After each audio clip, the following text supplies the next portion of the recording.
Good afternoon, guys. Ito yung pang ano natin, pang 5 unit na ipupwesto ko. So waiting na rin ang may-ari. So mayroon lang ako mga inaantay. So medyo dinagdagan natin ng spec to. Ito yung para sa hangin papunta dito. Dito sa tingto, sa Y. So ito naman yung para sa bomba ng hangin, bomba ng gulong. So, yan, bomba ng gulong. At the same time, yung panlinis ng motor, air, yung hangin. So, dalawa magiging purpose niyan. Dadami mga accessories niyan sa labas. So, gaya ng dati, nilagyan ko ng plywood dito, sa likod. Likod naman to. So, dito ay ano pa rin, aero pa rin tayo. So, medyo malinaw na yung malalaman natin kung wala na siyang laman.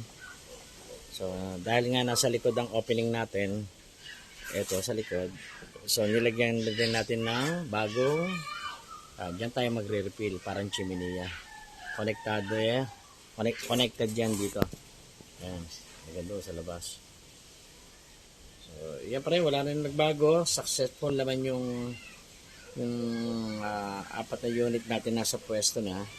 So, dinagdagan ko lang to ng konting para magkaroon tayo ng hangin sa labas. Kaya ito ay 3 coin slot. Ayan siya.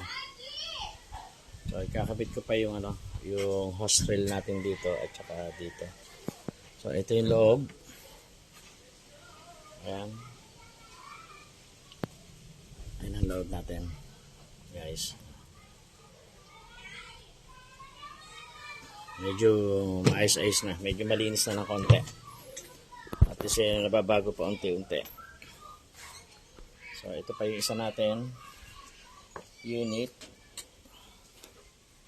Ayun. Babili ako ng bago. So, yung una natin pinuwesto noong December 28 ay nagpapabukas na. At wala yata daw siyang pera.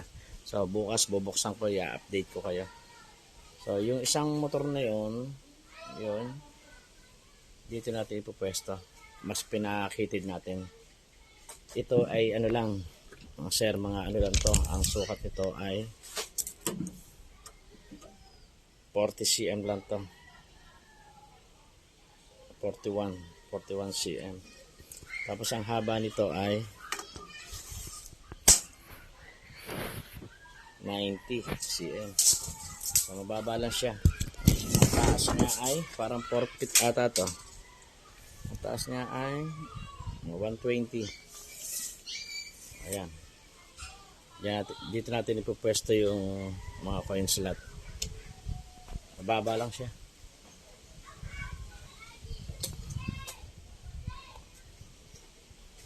Magkakasyahin natin lahat yun dyan.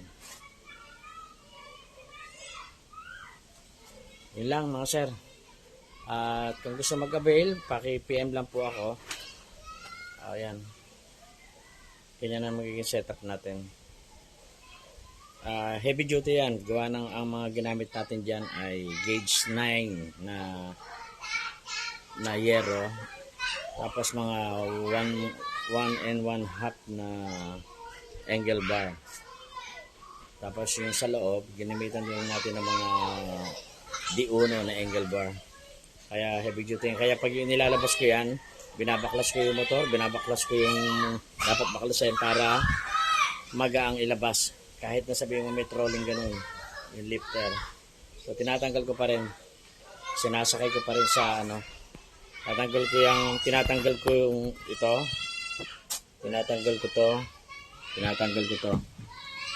Lahat ng pwedeng bumigat. Ito hindi na, naka-setup na to wala na, tinatanggal ko na lang yung laman. Pag yung may laman, tapos tsaka ko nila ibinabalik doon sa pwesto. Madali naman ang pagbabalik. Ganun lang. So yun, para kahit 2 tao, kaya siyang buhatin. 2 tao lang. Tapos meron naman akong tricycle doon na pambuhat, panghakot. So mabilis na. Kalat-kalat pa. Guys, yung mga gustong order, ito package na talaga to. Wala ka nang iintindihin dito.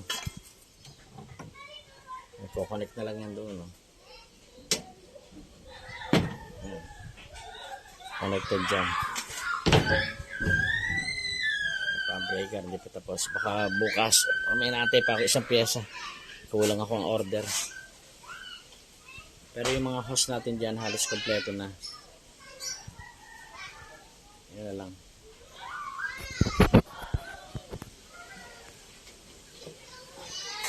So mga bagong viewers, pakitignan lang tong yung sistema.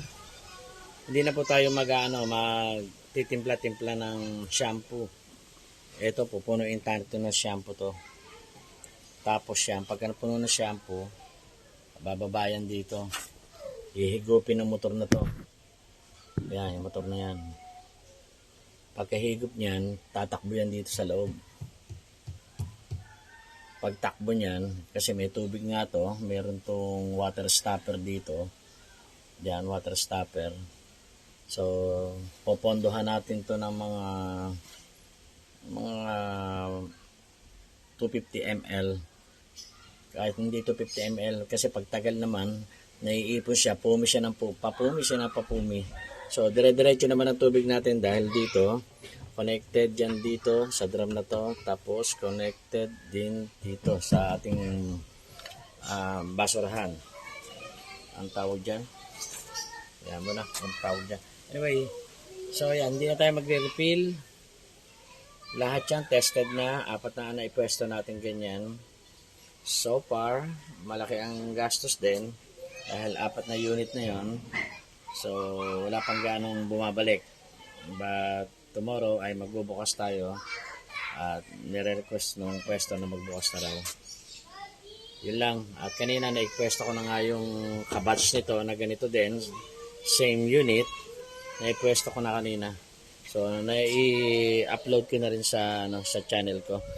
Pa-subscribe na lang pag yung Maraming salamat sa inyo.